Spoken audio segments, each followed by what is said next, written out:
Good morning student, physics की class में आपका स्वागत है। आज हम आपका जो लेसन नंबर 5 है विद्युत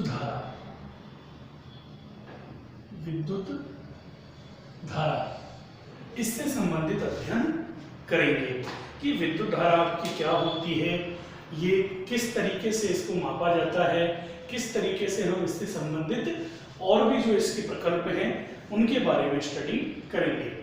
इलेक्ट्रिक करंट, तो सबसे पहले आपके पास जो टॉपिक आता है वो है आपका ये विद्युत धारा। तो सबसे पहले हम पढ़ते हैं विद्युत धारा। क्या पढ़ते हैं? विद्युत धारा पढ़ते हैं। विद्युत धारा क्या होती है?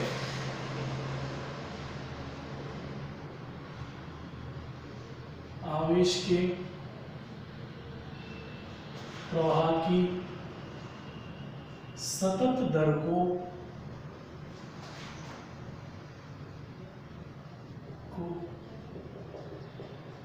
विद्युत धारा कहते हैं। आवेश के प्रवाह की सतत दर को विद्युत धारा कहा जाता है। तो विद्युत धारा का फॉर्मूला क्या निकलेगा? आवेश बटेवा समय। विद्युत धारा का सूत्र क्या निकलेगा? आवेश बटेवा समय। इसको हम आई से प्रदर्शित करते हैं, ये Q बाई टी। ये फॉर्म निकलता है यदि डेल Q आवेश डेल्टा टी समय तक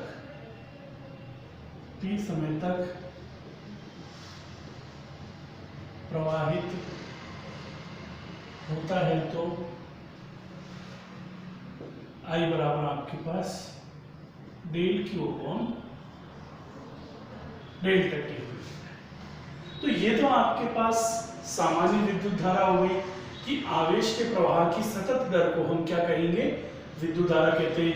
विद्युत धारा आपकी आवेश बटेवा समय, मतलब I बराबर Q अपॉन टी।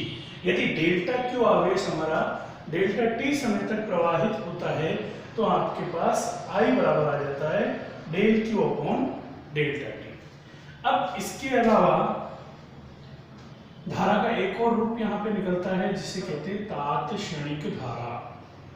क्या कहते हैं? तात्क्षणिक धारा। तो ये क्या होता है? प्रत्येक क्षण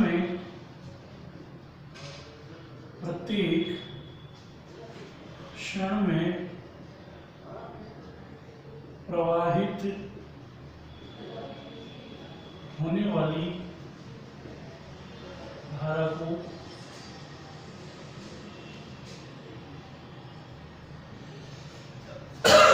तात्क्षणिक धारा कहते हैं। प्रत्येक क्षण में जो धारा प्रवाहित होगी उसे हम क्या कहेंगे? तात्क्षणिक धारा, जिसको इंस्टेंट इंग्लिश में कहा जाता है।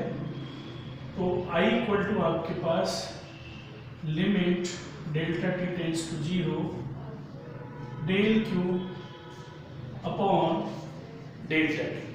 जब भी आपके पास लिमिट लग जाता है और ये जो टाइम है वो टेंड्स टू 0, इट मीन अगर समय आपका 0 की तरफ अग्रसर हो रहा है तो हम उसको इस डेल को डी में कन्वर्ट कर देते हैं। इस में आपके पास ये हो गया dq अपॉन dt। तो ये आपके पास तात्क्षणिक धारा का मान आ गया। किसका मान आ गया? तात्क्षणिक धारा का मान आ गया। तो ये आपका विद्युत धारा, तात्क्षणिक धारा से संबंधित आपका फॉर्मूला हो गया। अब इससे संबंधित न्यूमेरिकल क्वेश्चन किस तरीके से किया जाता है? इस फॉर्मूले में ज्यादा क्वेश्चन निकलते हैं। जैसे आपको कह दिया यदि किसी पिंड पर, या फिर डायरेक्ट आपको समीकरण दे सकता है कि Q इक्वल टू क्या दे रखा है? 4t² प्लस 5t प्लस 6 में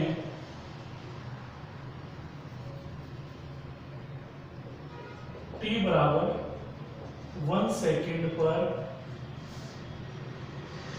प्रवाहित धारा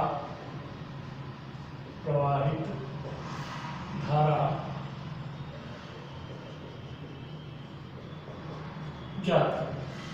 आपके पास चार्ज दे रखा है Q equal to 4t square plus 5t plus 6 और t इक्वल टू 1 सेकेंड पर आपको क्या निकालना है, उसमें प्रवाहित धारा निकालनी है।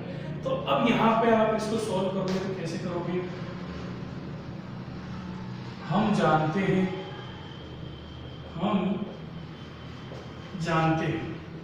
I इक्वल टू क्या होता है, dq अपॉन dt। तो यहां से q का मान क्या हो गया, 4t square plus 5t plus 6, 2 into 4, 2 minus 1 plus 0। t के सापेक्ष सिस्टम मैंने एक बार क्या कर दिया, अवकलन कर दिया। किसी की भी पावर 0 होती है तो उसका मान 1 होता है। तो I equal to 8t plus 5 8। तो यहां पर ये वैल्यू आपकी बन जाती है t बराबर कितने सेकंड पर,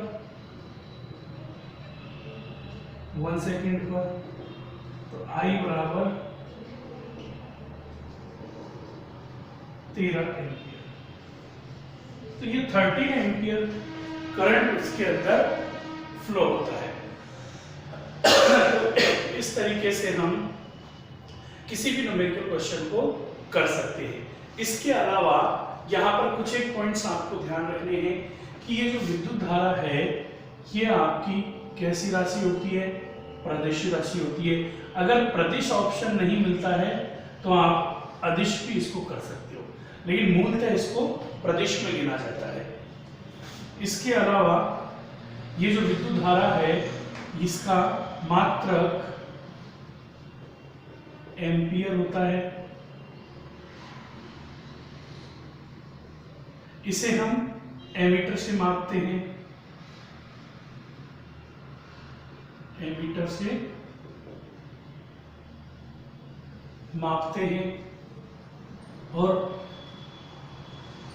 एमीटर से मापने के साथ साथ धारा की जो उपस्थिति का पता लगाया जाता है, धारा की उपस्थिति का पता गैल्वेनोमीटर से लगाया जाता है, गैल्वेनोमीटर से लगाया जाता है। तो इस प्रकार आपके पास आज हमने इसमें सबसे पहले पढ़ा है विद्युत धारा, फिर तात्क्षणिक धारा, उससे संबंधित हमने क्या किए हैं, न्यूमेरिकल क्वेश्चन किए हैं। उसके बाद में धारा जो रहती है आपकी प्रदिश राशि होती है। अगर प्रदिश का ऑप्शन नहीं मिलता है तो हम इसको अदिश में काउंट कर लेते हैं। फिर मात्रक क्या होता है इसका, एम्पियर होता है। एमीटर से इसको हम मापते हैं, लेकिन एमीटर की रेंज फिक्स होती है। जैसे मान लिया कि एमीटर 1 एम्पियर परास का है तो फिर हम उसमें 1 एम्पियर से छोटी धारा का मापन नहीं कर सकते। तो ऐसी उपस्थिति में कि भाई ऐसी स्थिति में हम क्या करेंगे कि धारा की उपस्थिति का पता किससे लगाएं, तो धारा की उपस्थिति का पता लगाया जाता है गैल्वेनोमीटर से। किससे लगाया जाता है, गैल्वेनोमीटर से लगाया जाता है। तो इस प्रकार अभी हमने विद्युत धारा से संबंधित अध्ययन करा। अब अगला टॉपिक हम इसके अंदर देखते हैं।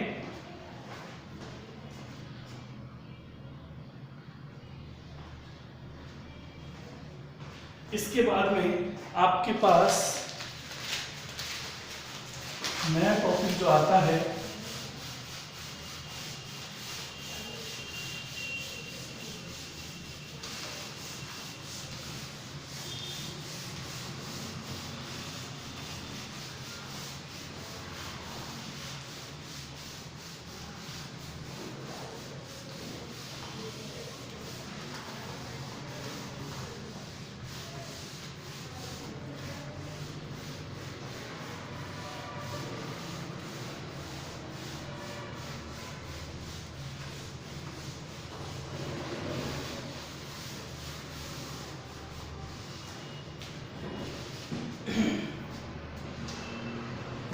इसके बाद में नेक्स्ट टॉपिक आपके पास आता है धारा घनत्व। कि ये धारा घनत्व क्या होता है।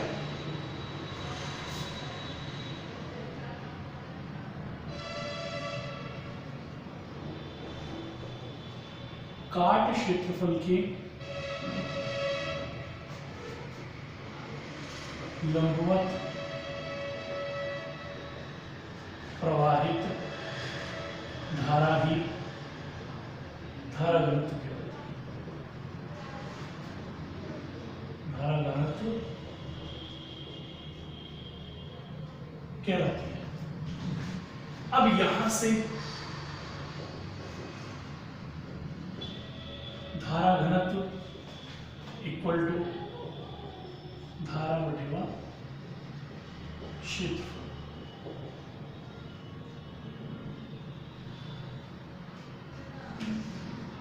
डेल्स एक फॉर्म इसकी और निकलती है कि I इक्वल टू क्या होता है J डॉट डेल एस। तो J del S cos theta, तो J बराबर I upon del S cos theta. ये वाली फॉर्म भी हम यहाँ पर निकाल सकते हैं। तो ये आपके पास क्या हो गया, धारा घनत्व हो गया। काट क्षेत्रफल के लंबवत प्रवाहित धारा ही क्या कहलाती है, धारा घनत्व। तो धारा घनत्व बटेगा धारा अपॉन क्षेत्रफल। तो J बराबर I अपॉन डेल एस या I equal to J dot del S. I equal to J dot del S dot cos theta लग जाएगा। तो J इक्वल टू निकल जाएगा I upon del S cos theta. तो ये आपके पास हो जाता है। इसके बाद में अगला जो टॉपिक आता है वो है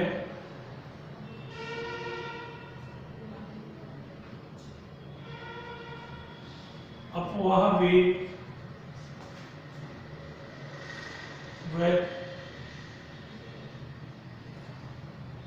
अपवाह वेग या अनुगमन वेग, ड्रिफ्ट वेलोसिटी। अब क्या होता है, चालक के अंदर जो मतलब आपका विद्युत क्षेत्र होता है उसमें जो मुक्त इलेक्ट्रॉन है वो धनायन चालकों से लगातार टक्कर करते हुए जिस औसत वेग से गति करते हैं उस औसत वेग को क्या कहा जाता है, अपवाह वेग या अनुगमन वेग कहा जाता है।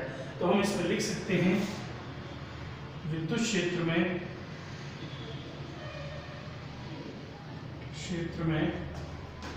क्षेत्र के विपरीत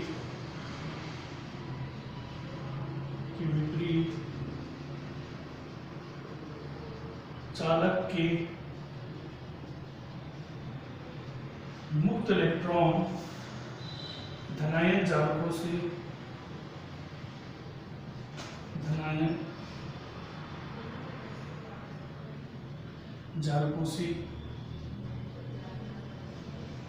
टक्कर करते हुए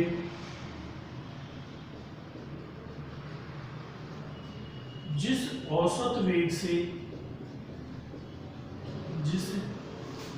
औसत वेग से गति करते हैं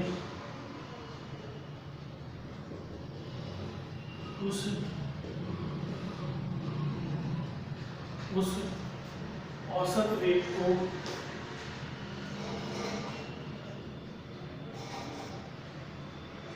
अपवाह वेग या अनुगमन वेग कहते हैं। तो आपके पास विद्युत क्षेत्र में क्षेत्र की विपरीत दिशा में जो चालक के मुक्त इलेक्ट्रॉन होते हैं तो वो क्या करते हैं, धनायन चालकों से टक्कर करते हुए जिस औसत वेग से गति करते हैं उस औसत वेग को ही हम क्या कहते हैं, अपवाह वेग या अनुगमन वेग कहते हैं। क्या कहते हैं, अपवाह वेग या अनुगमन वेग। इसका डायग्राम इस तरीके से बनाया जा सकता है, जैसे ये धनायन चालक हो गए, यहाँ आपके पास क्या हो रहे हैं, धनायन जालक हो गए। अब इसमें ये इलेक्ट्रॉन है, ये इससे टकराया, यहाँ चला गया, यहाँ से टकरा के यहाँ चला गया। इस तरीके से लगातार क्या होगा, ये टक्कर करता जाएगा और ये हमेशा जिस औसत वेग से हमेशा ये आगे बढ़ेगा उस औसत वेग को हम क्या कहेंगे, अपवाह वेग या अनुगमन वेग कहेंगे। क्या कहेंगे, अपवाह वेग या अनुगमन वेग कहेंगे। तो इस तरीके से हमने धारा घनत्व और अपवाह वेग के बारे में अभी अध्ययन किया। इसके बाद में आपके पास जो फॉर्मूला आता है वो ये है कि हम अपवाह वेग के जो फॉर्मूले हैं उनको हम डिराइव करें कि अपवाह वेग का फॉर्मूला किस तरीके से निकाला जा सकता है।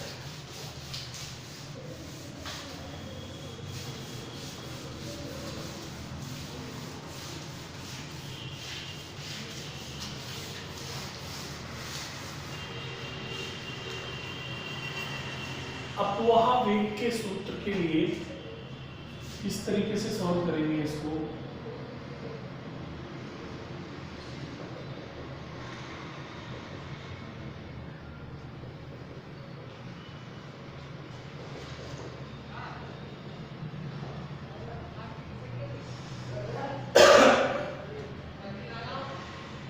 जैसे ये आपके पास धनायन जालकों युक्त कोई चालक है, इसमें जब इलेक्ट्रॉन गति करेगा तो गति करते समय आपके पास उसकी गति जो रहेगी वो गति के प्रथम समीकरण के अनुसार रहेगी। तो यहाँ पर गति के प्रथम समीकरण के अनुसार v बराबर u प्लस at ये होता है। अब इसमें मान लिया कि बहुत सारे मुक्त इलेक्ट्रॉन होते हैं तो अलग अलग इलेक्ट्रॉन के लिए किस तरीके से रहेगा, तो हम इसको सॉल्व करते हैं। जैसे मान लिया प्रथम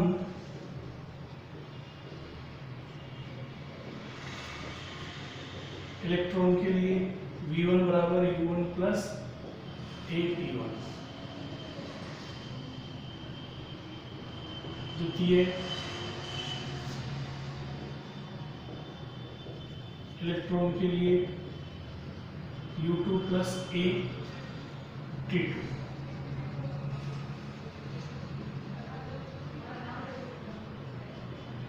तृतीय इलेक्ट्रॉन के लिए u3 प्लस at3। ऐसे ही किसके लिए निकाल देंगे,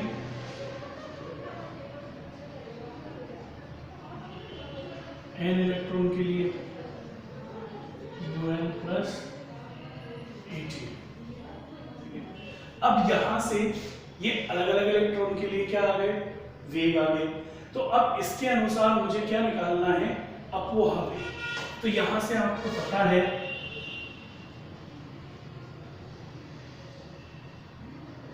अपवाह वेग drift velocity v equal to एक औसत वेग होता है, इनका औसत निकाल दो, v1 plus v2 plus v3 plus dot dot vn, और ये आपका n का भाग लग जाएगा। आप आगे इसको किस तरीके से सॉल्व करेंगे देखिए, vd equal u plus at1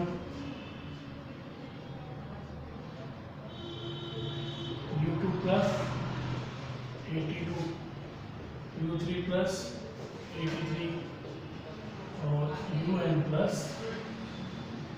atn और अपॉन में n। तो ये u1 plus u2 plus u3 plus dot dot un, और इधर से a तो कॉमन आ जाएगा, t1 plus t2 plus t3 dot dot tn और अपॉन n। तो ये तो आपका प्रारंभिक वेग है, मतलब ताप जनित वेग होता है, इसको तो हम क्या मान लेते हैं, शून्य मान लेते हैं, प्लस एक टी, इस पूरे का मान टी के बराबर हो जाएगा, तो V D equal to A T. इसको समीकरण नंबर क्या दे लो, 1 दे लो। फिर यहाँ लिखोगे आप, हम जानते हैं F इक्वल टू क्या होता है, एम ए, तो ये A इक्वल टू क्या हो गया, F अपॉन एम, और इस एफ ई का मान क्या होता है, क्यू ई, क्यू की जगह क्या है यहाँ पे, इलेक्ट्रॉन, तो इसका मान हो गया। समीकरण 2 से ए का जो मान है उसको हम रख देंगे 1 में, तो put the value of A in equation first, V D equal to E T on M, तो वी डी इक्वल टू क्या निकल गया, ई टी अपॉन एम। ये आपके पास अपवाह वेग या अनुगमन वेग का क्या आ जाता है, सूत्र आ जाता है। तो इसमें हमने किस तरीके से ज्ञात करा है, सबसे पहले गति का फर्स्ट समीकरण लिया है, क्या होता है, v equal to U plus A T. तो प्रथम इलेक्ट्रॉन के लिए v1 इक्वल टू क्या हो जाएगा, u1 प्लस AT1। द्वितीय इलेक्ट्रॉन के लिए v2 इक्वल टू क्या हो जाएगा, u2 प्लस AT2। तृतीय इलेक्ट्रॉन के लिए क्या हो जाएगा, v3 equal to u3 plus A31। n electron के लिए क्या हो जाएगा, vn बराबर un प्लस ATn। अपवाह वेग vd इक्वल टू क्या हो गया, v1 plus v2 plus v3 plus dot dot vn upon n, मतलब एक तरीके का औसत वेग होता है। तो हमने इन सबका क्या निकाल दिया, औसत। फिर यहाँ पे इन सबकी वैल्यू रख दी कि आपका ताप जनित वेग होता है, मतलब प्रारंभिक वेग होता है, इसका वैल्यू क्या हो जाएगा 0, और यह आपका टी के इक्वल हो गया, तो वी डी इक्वल टू 80 निकला। अब यहाँ से हम जानते हैं एफ इक्वल टू क्या होता है, एम ए, तो यहाँ से ए इक्वल टू क्या हो गया, एफ अपॉन एम, एफ का वैल्यू क्या होता है, क्यू ई, तो यहाँ से एफ इक्वल टू, ये क्यू का मान अपन क्या रखेंगे, इलेक्ट्रॉन ई के बराबर, तो ये हो गया। इस वैल्यू को समीकरण 1 में रख देंगे, तो V D equal to E T upon M. ये आपके पास किसका सूत्र आ गया, अपवाह वेग का सूत्र आ गया। किसका सूत्र आ गया, अपवाह वेग का। अब इसके बाद यहाँ पर एक दो चीजें और निकलती हैं। एक होता है आपका विश्रांति काल, एक होता है माध्य मुक्त पथ। तो विश्रांति काल क्या होता है आपका, कि ये जो कण है एक बार टक्कर करेंगे, फिर दूसरी बार दूसरे धनायन जालक से टक्कर करेंगे, तो टक्कर के बीच में जो समय मिलता है उस समय को ही क्या कहा जाता है, विश्रांति काल कहा जाता है। क्या कहा जाता है, विश्रांति काल कहा जाता है। तो अगला जो टॉपिक है आपका वो है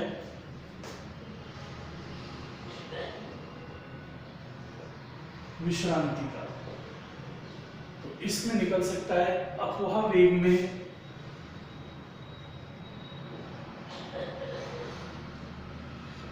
अपवाह वेग या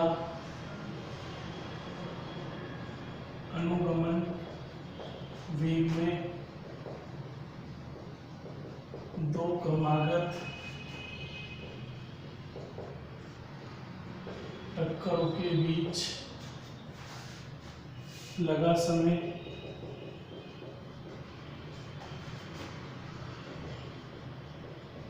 विश्रांति काल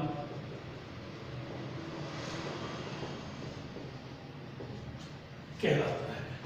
क्या कहलाता है, विश्रांति काल कहलाता है। तो इस तरीके से हम कह सकते हैं कि अपवाह वेग या अनुगमन वेग में दो क्रमागत टक्करों के बीच लगने वाला जो समय होता है उसी को हम क्या कहते हैं, विश्रांति काल। एक होता है इसमें माध्य मुक्त पथ। अब जैसे मान लिया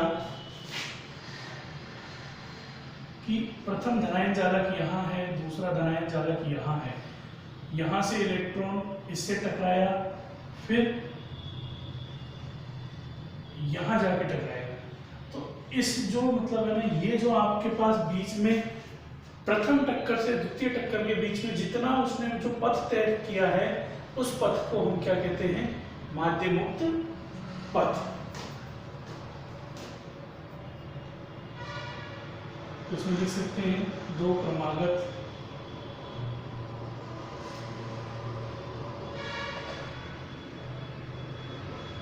टक्करों से पूर्व इलेक्ट्रॉन द्वारा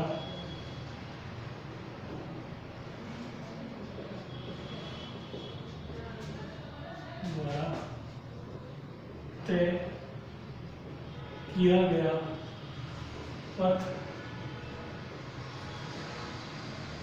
माध्य मुक्त पथ कहलाता है।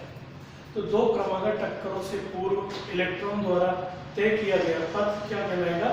माध्य मुक्त पथ कहलाएगा। इस प्रकार आज की क्लास में हमने विद्युत धारा से संबंधित, अपवाह वेग से संबंधित और उसका सूत्र, विश्रांति काल और माध्य मुक्त पथ से संबंधित अध्ययन किया। इससे संबंधित अगर आपका कोई भी डाउट हो तो आप कमेंट बॉक्स में लिखिएगा, मैं उसे जरूर सॉल्व करूंगा। आज की क्लास के लिए धन्यवाद।